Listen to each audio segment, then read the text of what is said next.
आप पॉसिबिलिटीज़ देखना नहीं बंद कर सकते। मुझे वो हमेशा कहते हैं कि तुम इतना ऑप्टिमिस्टिक कैसे रहती हो? वो मेरे पापा की जीन्स है मेरे में ऑनेस्टली। वो बहुत ही ज़्यादा ऑप्टिमिस्टिक इंसान खुद है।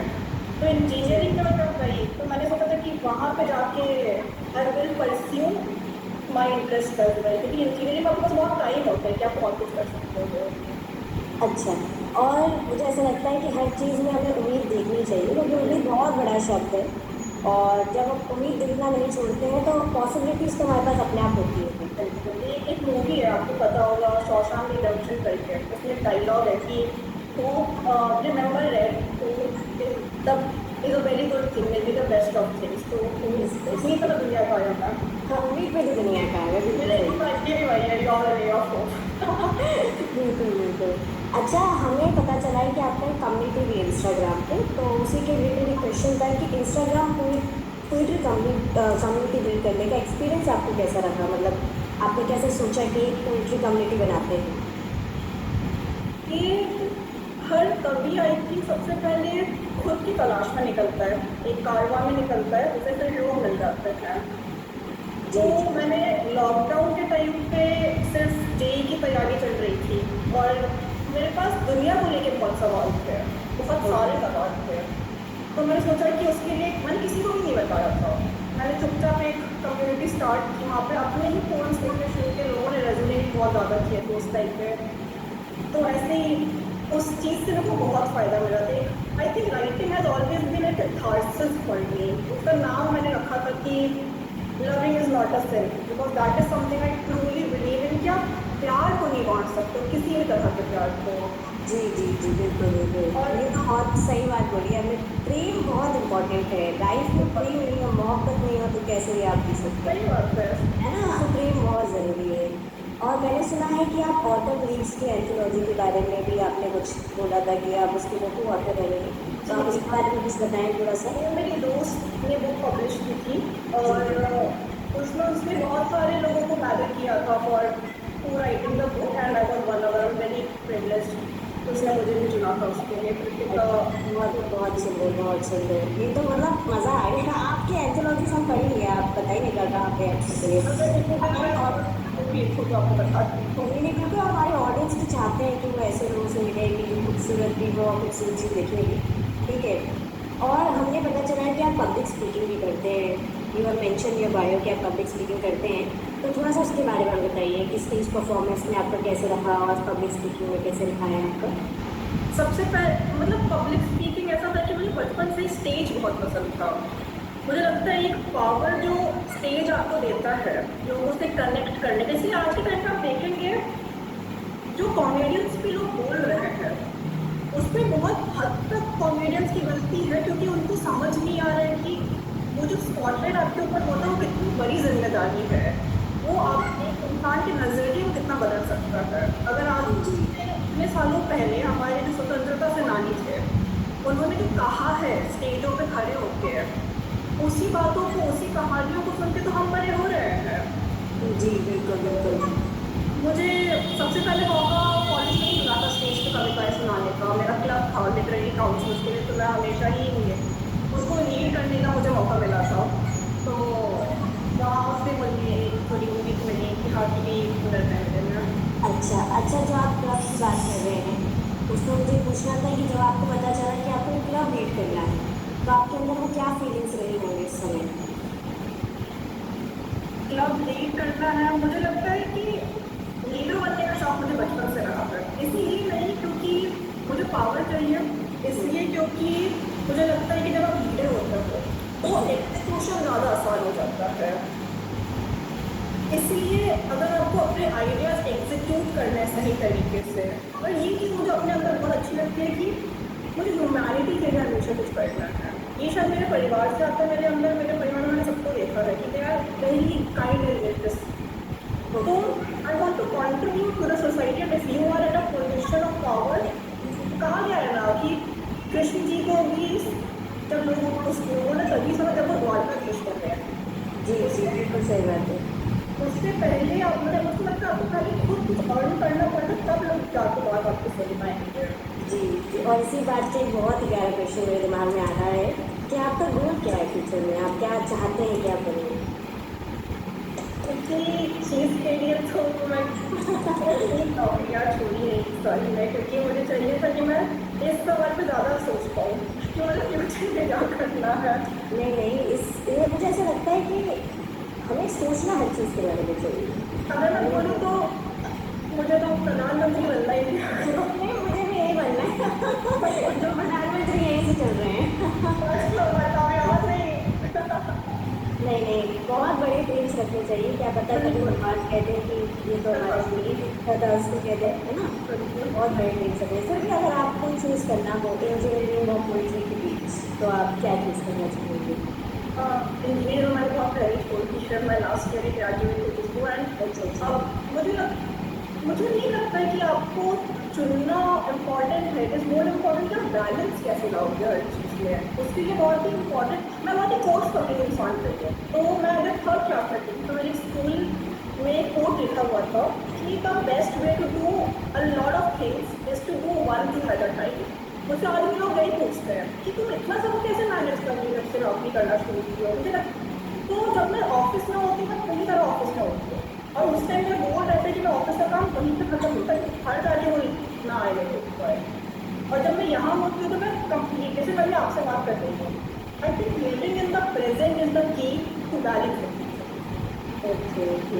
अच्छा, मैंने देखा है जो यंग पोइट्स हैं उनको लगता है कि आप पोइट्री करेंगे तो कमा नहीं पाएंगे, और कमाएंगे तो पोइट्री नहीं कर पाएंगे, और इसके बीच में फंसे रह जाते हैं और अपने प्रोफेशन को या अपनी हॉबी को फॉलो नहीं कर पाते हैं, तो उसके बारे में आप क्या सोचते हैं? नॉट गोना लाई, ये मेरा भी थॉट रहा है कि आप सिर्फ अभी वैसी व्यवस्था नहीं है इंडिया में कि आप सिर्फ अपने, वो बहुत ही किस्मत की बात होती है अगर आप चमक जाते हो। सितारे तो सब होते हैं, चमक बहुत कम पाते हैं। तो जब तक प्लेट में रोटी नहीं आएगी तब तक गला कैसे निकलेगी, टू बी वेरी ऑनेस्ट। अब म्यूट हो गई है जी।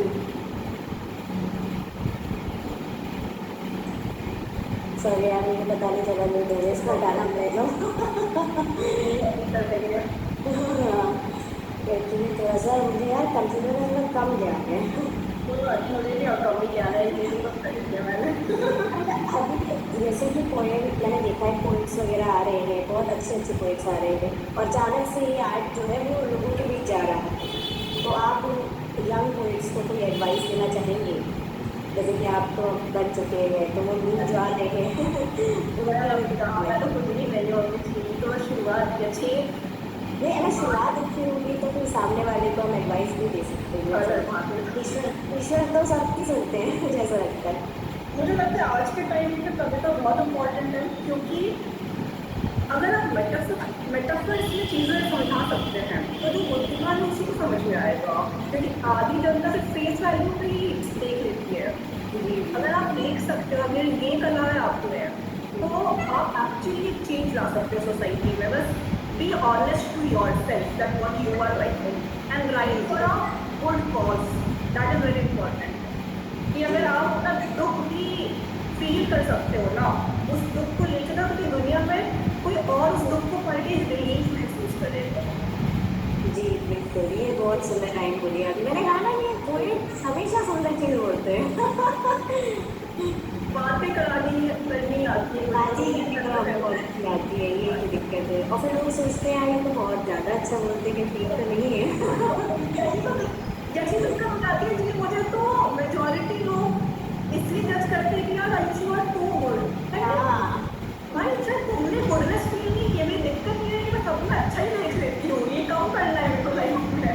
बड़े बड़े नुकसान भी है इस चीज़ बड़े के। बड़े नुकसान है भाई, बड़े नुकसान है। हाँ। अच्छा, आपने जैसे कि कहा था कि लव और न्यूज़ में बड़ा डिफरेंस होता है ना, आपने इस चीज़ पे बड़ी, मुझे लगता है अच्छा कुछ किया हुआ है। तो हमने कुछ क्वेश्चन इससे भी निकाले, कि जैसे कि बॉलीवुड मूवीज़ अक्सर रिव्यूज़ को रोमांटिसाइज करती है, जैसे ऑब्सेसिव प्यार, स्टॉकिंग, डेडिकेशन दिखाना, इसका यूथ पर क्या असर हो सकता है आपके हिसाब से? यूथ इसे कैसे देखते इस हैं? बारे में मैंने बहुत सोचा और रिसर्च किया। सबसे पहले तो हम बॉलीवुड को नहीं ब्लेम कर सकते, ये सबसे पहले हमारी इंटरप्रिटेशन गलत होती है, बिकॉज मेरा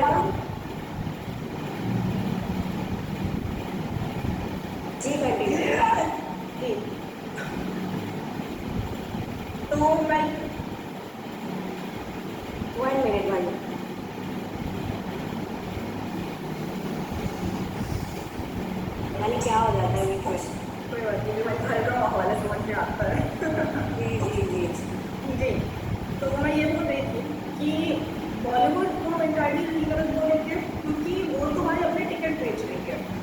ठीक है, हमारा interpretation as a young audience गलत होता है। पहली बात तो कि हम अवेयर रहना चाहिए। मुझे बहुत ही अच्छे मेंटर ने एक चीज़ कहा था, अरे तुम्हें सही हो या गलत हो, अवेयर होना बहुत इम्पोर्टेंट है। That is the first step. तो जो लिमिटेंस होता है वो आप आपके चाइल्डहुड मूड से बहुत ज़्यादा कनेक्टेड होता है। इसी चीज़ पे मैंने बहुत बैठ के रिसर्च की थी कि जब आपको अबैंडनमेंट इश्यूज होकर आपको लगता है कि love is something you have to earn, you have to prove your worth, तो जब एक हेल्दी लव आपके लाइफ में आता है ना, आपका नर्वस सिस्टम उसको ले ही नहीं पाता, because that is very unfamiliar. और ऊपर से over idealization of limerence as love को बॉलीवुड में दिखाया हुआ है। तो हमारे को लगता है कि भाई जब तक जुनूनियत नहीं है, ये तो बोलिंग है भाई, this is not love, I don't deserve love. सबसे पहले बहुत ही खूबसूरत लाइन है ना box of being a watch card की, we accept the kind of love we deserve. आपको पता होगा। जी जी, देखिए मुझे ऐसा लगता है कि बॉलीवुड तो अपना काम कर ही रही है, हमारा काम है कि हम उसमें से असली मोहब्बत को निकालें। असली मोहब्बत हमेशा मिडिल क्लास लोग अच्छे से कर पाते हैं। आपने हाँ बिल्कुल कि बहुत जल्दी उन्होंने जिंदगी के बहुत सारे पहलू देखे। आप घर में इतनी कहानियाँ देख रहे हो, भले ही बच्चा होने बैठा हो, सबसे ज़्यादा जो ऑब्जर्व कर पाता है वो बच्चा है जिसको सबसे कम अटेंशन दिया गया है। तो वो दूसरों में कहानियाँ ढूंढ ढूंढ के अपने अंदर भरता है उस चीज़ को। जी जी, अभी मैंने एक किताब पढ़ी थी, इसका नाम है सूरज का सातवां फेरा, और वो किताब धर्मवीर भारती की किताब है और बड़ी प्यारी किताब है। उस किताब में बताया गया है कि प्रेम कहानियों का अंत नहीं होता, उसका निष्कर्ष होता है। कॉन्क्लूजन बहुत ज़रूरी है। जी जी, और उस किताब में मुझे लगता है कि प्रेम नहीं है, उसमें दर्द है। दर्द क्यों है? क्योंकि मध्यवर्गीय लोग हमेशा प्रेम नहीं करते, उसे एहसास करते हैं, महसूस करते हैं, है ना। तो मुझे लगता है कि कहानियों से हम क्यों इतना कनेक्ट कर पाते हैं, क्योंकि वो कभी प्यार को सही केस नहीं दिखाते। वो प्यार जो है उसको उसी रूप में दिखाते हैं। मैं अभी रिसेंट में कहा के मिला था कि मैं प्यार सर से मिल सकूँ, उनको मैंने अपनी कहानी उसमें लेटर दिया।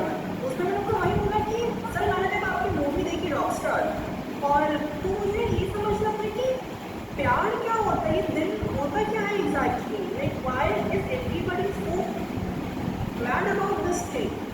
जी, और मुझे लगता है कि आज की जनरेशन को अट्रैक्शन और लव में थोड़ा फर्क करना भूल चुके हैं वो लोग, कि प्यार और अट्रैक्शन।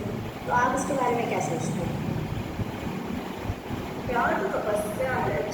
ये तो बहुत ही खूबसूरत कहानी सुनाती हूँ मैं आपको। जब जी जी आपको माँ पार्वती और शिव जी की कहानी पता होगी, माँ पार्वती ने तपस्या की थी शिव जी के लिए, पर उनको शिव जी तब मिले जब वो स्वयं प्यार करते। जी जी क्योंकि शिव जी तो उस ग्रीस में थे माँ सती के, उन्होंने कभी वो वापस से नहीं चाहा था।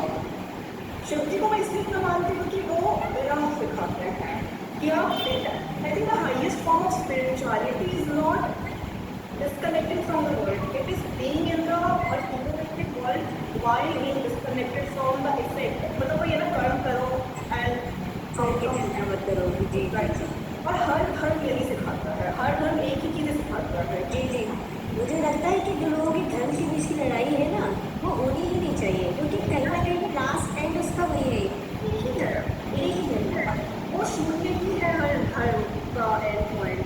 जी जी, हमारा नहीं बनते हैं वो लगते उस चीज़ों के बारे में, पहले कहानियाँ तो पढ़ो। वही दिक्कत है, लोग है ना व्हाट्सएप यूनिवर्सिटी में तुम्हारे मार्क लाते हैं और उसी पर रहना शुरू कर देते हैं, तो दिक्कत ये आज लोग पढ़ नहीं रहे। मैंने देखा है कि लोगों की जो हैबिट्स है ना पढ़ने की, वो बहुत कम हो गई है। अगर मुझसे नॉवेल्स की बात करोगे तो कुछ नहीं पता होगा, अगर मूवीज़ की बात करोगे तो सब पता होगा। अब मतलब हम ये नहीं बोलोगे कि वो पढ़ने सिर्फ रीडिंग इम्पॉर्टेंट है। बहुत सारे लोग हैं जो सच में नहीं रीड कर सकते, but there are a lot of good. आज के टाइम पे तो इतना इन्फॉर्मेशन अवेलेबल है, आपको डिसर्नमेंट डालना चाहिए इंटरनेट पे। सबसे इम्पॉर्टेंट ओवरफ्लो ऑफ इन्फॉर्मेशन है, अच्छा सोर्स ऑफ विजुअल रिप्रेजेंटेशन भी आपको बहुत कुछ सिखा सकता है। वो ये हिसाब से अगर आप कोई बुक सजेस्ट करना चाहें हमारी ऑडियंस को, तो क्या होनी चाहिए? As a lover, as a engineer? मैं बिल्कुल, मैं बहुत ही कम फिक्शन पढ़ती हूँ, मैं सिर्फ नॉन फिक्शन ही आप कौन सी से बता दीजिए, कोई दिक्कत नहीं है।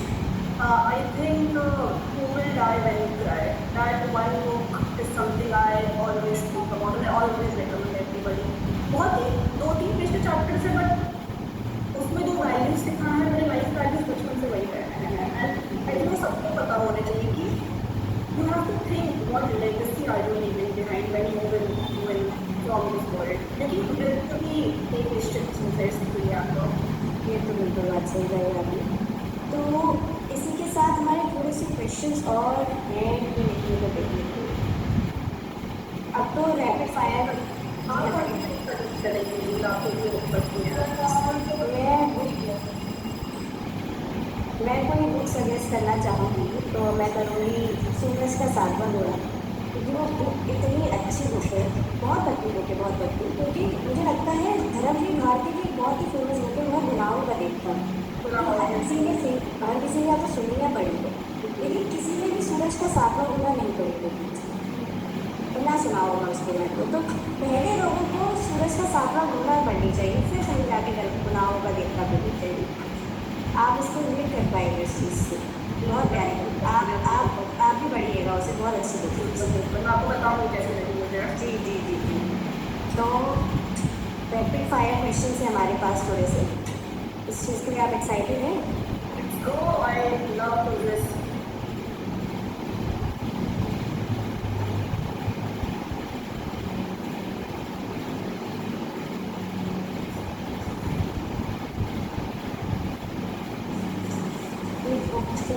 फोन से निकालने पड़ेगी मेरे पास, फोन में थोड़ा सा पहला पोस्ट है तो थोड़ा सा वो होता है दिक्कत।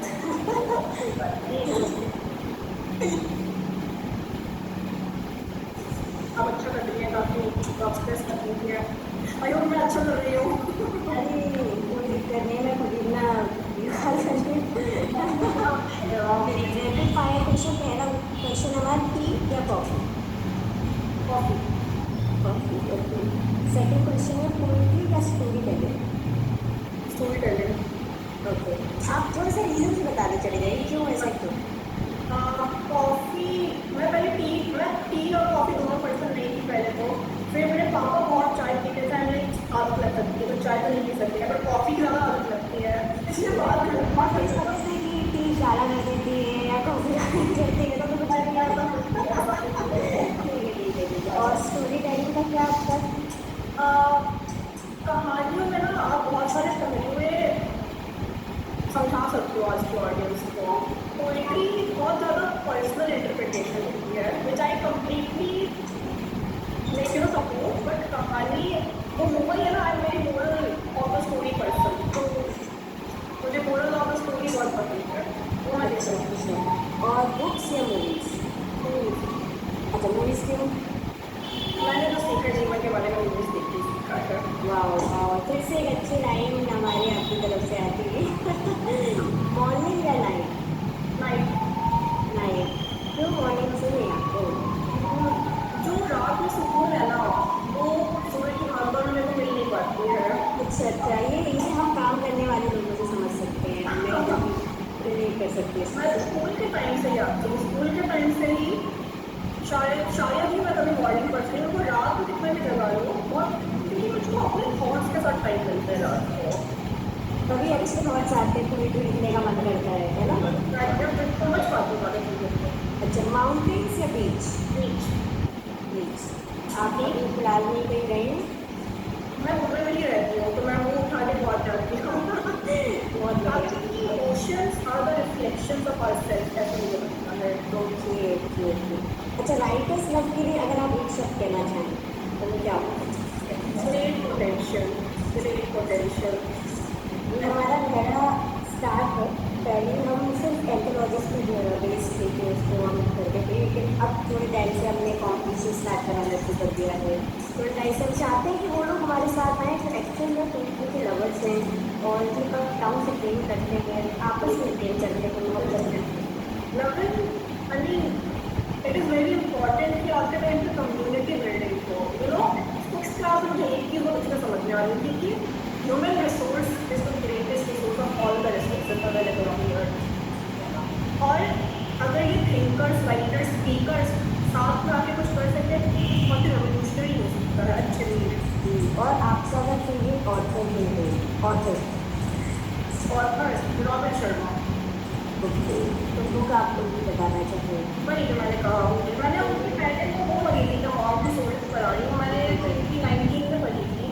अच्छा इसमें मैं बहुत है उसकी एक लाइन मैं बोलूँगी कि कभी कभी आपको पहले अपने कप में से चीज़ें खाली करनी पड़ती है ताकि कि नई चीज़ें आ सके। हमें लगता है कि जब चीज़ें खाली हो रही है तो that is loss, that is not loss, that is space is being created so that new thing is being added to that. Okay okay, very good. Success in one word. Happiness. Happiness, वही संतुष्टि का type हो गया मेरा। संतुष्टि बहुत बड़ी चीज़ है। मुझे लगता है कि happiness is real well share. ये टू द वाइल्ड मूवी का एक बहुत ही फेमस डायलॉग है, आई लिव बाय दैट। कि मैं आपको बताती हूँ, मुंबई में जब से मैंने ये सब शुरू किया है, I have gain quite a good reputation amongst people and everything that I wanted to achieve since childhood. और रात में जब वो बांटने के लिए नहीं होता है ना कोई इंसान, वो आपको इतना चुभता है कुछ किसी चीज़ का, उस दिन समझ में आता है जॉर्डन ने वो कहा कि खटाना पर उसका दिल नहीं टूटना चाहिए, तो आपको समझ में आता है। नहीं मतलब बांटने के लिए नहीं होता है इंसान, तो ढूंढने से तो भगवान मिल जाते हैं। जब भगवान समझ में आता है यूनिवर्स में तो बहुत उम्मीद है मुझे। लेट्स सी कुछ यूनिवर्स अच्छा, अच्छे लोगों का अच्छा होता है, that is true, that is true. बाद में तो हमेशा वापस आते हैं। प्यार तो आपको कोई यूपी में बैठा हुआ इंसान भी फील करा सकता है अगर तो। जी। और मैसेज कोई यंग राइटर्स के लिए एक लाइन में आप मैसेज बताना चाहते हैं कि ये करना चाहिए यंग राइटर्स को, तो क्या बोलेंगे? For young writers, I think सबसे पहले खुद को समझना शुरू करो कि तुम कुछ फील कर रहे हो तो आगे वाले के पर्सपेक्टिव से मत समझो, पहले सोचो कि तुम क्यों फील कर रहे हो। खुद को जानो, तुम्हारी कविताओं में उछलकेगा, फिर वो खुद को समझ पाएंगे उससे। जी, बहुत बढ़िया। तो इसी के साथ हमारा अब ये ख़त्म होता है पॉडकास्ट। तो thank you Ayushi ji for joining writing a podcast. Your journey will surely inspire many young writers and professional. Keep writing, keep shining and keep thriving. आपके साथ बहुत अच्छा लगा हमें लगता है कि हम आगे भी आपको पॉडकास्ट में बुलाना चाहेंगे और आप आना चाहें, अगर आपको ये पसंद आया हो तो।